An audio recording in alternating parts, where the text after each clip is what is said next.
बिट्टू अपने दादाजी दीनदयाल के साथ गांव में रहता था। आज घर की साफ सफाई चल रही है क्योंकि दिवाली जो आने वाली है। अरे बिट्टू, जरा इस अलमारी का चाबी तो लाना। हाँ दादाजी, अभी लाता हूँ। बिट्टू के उस कमरे में जाते ही अचानक कुछ टूटने की आवाज आती है। अरे बिट्टू, क्या तोड़ दिया? हमेशा कुछ न कुछ तोड़ देता है।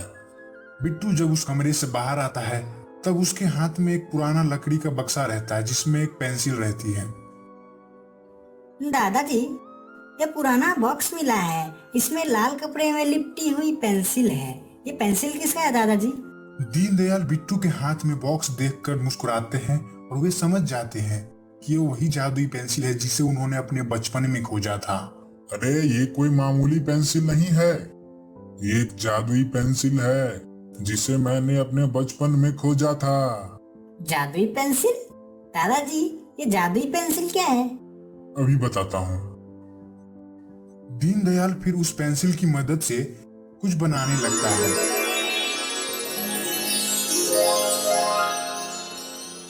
जो भी बनाता वो जादुई तरीके से सामने चले आता। बिट्टू ये सब देख के बहुत हैरान हुआ। दादाजी, ये पेंसिल कुछ भी बना सकती है? ये कोई साधारण पेंसिल नहीं है। दादाजी, मुझे भी बताओ दादाजी, आपको ये कैसे मिला दादाजी? पहले तू ये बता, किस चीज की सवारी करेगा? दादाजी, आप कोई अपने जमाने के गाड़ी पे सवारी कराओ। मेरे जमाने? मेरे जमाने में तो सिर्फ बैलगाड़ी हुआ करती थी। तो क्या तू बैलगाड़ी में सवारी करेगा? हाँ दादाजी, मैं बैलगाड़ी में सवारी करूंगा। बैलगाड़ी में सवारी करने में बहुत मजा आएगा। दीनदयाल तुरंत ही पेंसिल से एक बैलगाड़ी बनाते हैं और वो कोई साधारण बैलगाड़ी नहीं थी। दादाजी, अरे वाह, इस बैलगाड़ी में तो पंख भी है। इसका मतलब क्या ये उड़ भी सकती है? बिल्कुल सही कहा तुमने, ये उड़ भी सकती है। इस पेंसिल की यही तो खास बात है, इससे हम कुछ भी बना सकते हैं। दोनों उस बैलगाड़ी पर सवार होते हैं और हवा में उड़ जाते हैं और वे बादलों के बीच उड़ रहे हैं। दीनदयाल सोचते हैं क्यों ना पेंसिल मिलने की घटना बिट्टू को अपनी आंखों से दिखाई जाए। वो जल्दी से पेंसिल से कुछ बनाते हैं और वो समय में अतीत में चले जाते हैं जब उन्हें ये पेंसिल मिली थी। अब बिट्टू और उसके दादाजी अतीत में हैं। दादाजी का बचपन का नाम दीनू था। माँ, मैं खेलने जा रहा हूँ। अरे दीनू, बेटा याद रखना, उस गुफा के पास मत जाना। वहाँ से अजीब अजीब आवाजें आती है, तुमने सुना है ना? ठीक है माँ, मैं वहाँ नहीं जाऊँगा। दीनू अपनी माँ से झूठ बोलता है और वह उसी गुफा की तरफ चले जाता है। दादाजी और बिट्टू भी उसके पीछे पीछे गुफा की तरफ चले आते हैं। दीनू उस गुफा के ऊपर चढ़ने की कोशिश करने लगता है पर अचानक उसका पैर फिसल जाता है और वो गुफा के अंदर गिर जाता है। ये क्या? मैं तो गुफा में फंस गया। अब मैं यहाँ से बाहर कैसे निकलूं? माँ ने ठीक कहा था, मुझे उस गुफा की तरफ नहीं आना चाहिए था। दीनू गुफा में आगे बढ़ने लगता है। उसे कुछ दूरी पर अचानक से रोशनी दिखाई पड़ती है। अरे अरे, ये बॉक्स यहाँ क्या कर रहा है? दीनू अब उस बक्से के पास जाता है और उस बक्से को खोलता है। ये क्या? इसमें पेंसिल? ये पेंसिल यहाँ क्या कर रही है? जरूर इस पेंसिल में कुछ खास बात होगी। एक काम करता हूँ, इसे मैं अपने घर ले जाता हूँ।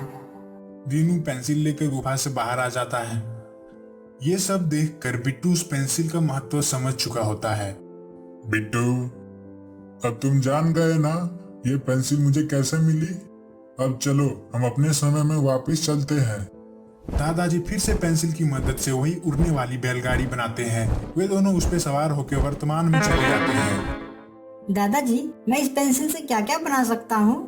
अरे समय रहते तुम सब सीख जाओगे बिट्टू, लेकिन याद रखना इसके साथ जिम्मेदारी भी आती है। बिट्टू और दीनदयाल समय यात्रा से वापस अपने समय में आ जाते हैं। दोनों अब घर में बैठे हैं। सब कुछ सामान्य लग रहा है लेकिन अचानक हल्की सी कंपन महसूस होती है। दादाजी, ये क्या था? ये घर क्यों हिल रहा है? बिट्टू, लगता है कुछ गड़बड़ है। जादुई पेंसिल का असर सिर्फ हमारे समय में नहीं होता है, दीनदयाल तुरंत उसी पुरानी लकड़ी के बॉक्स की तरफ देखते हैं जिसमें पेंसिल रखी थी। लेकिन ये क्या, पेंसिल वहां से गायब है। दादाजी, ये पेंसिल कहाँ गई? अभी तो यही थी। लगता है कोई और भी इस पेंसिल की ताकत के पीछे है। हमें जल्द उस पेंसिल को ढूंढना होगा। तभी हवा में एक अजीब सी आवाज सुनाई देती है।